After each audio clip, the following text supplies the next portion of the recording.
শোল মাছ ভুনা রান্না করার জন্য পেঁয়াজ, রসুন এবং আদা ব্লেন্ড করে নিয়েছি। একটা কড়াইতে পরিমাণ মতন তেল দিয়ে ব্লেন্ড করা মশলা দিয়ে দিলাম।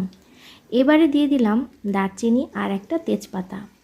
এরপর এক এক করে হলুদের গুঁড়া, মরিচের গুঁড়া, ধনিয়া ও জিরার গুঁড়া আর পরিমাণ মতন লবণ দিয়ে একটু নেড়ে চেড়ে ভালো মতন কষিয়ে নেব। মশলা যাতে পুড়ে না যায় এই জন্য দিয়ে দিলাম সামান্য একটু পানি। যখন এরকম তেল ভেসে উঠবে তখন হলুদ লবণ দিয়ে মেখে রাখা মাছ দিয়ে ভালো মতন কষিয়ে নেব। কষানো হয়ে গেলে একটি পাত্রে মাছগুলো তুলে রেখে দিব। এবার বাকি মশলায় টুকরো করে কেটে রাখা আলু দিয়ে ভালো মতন নেড়ে চেড়ে পরিমাণ মতন পানি দিয়ে সেদ্ধ করে নেব।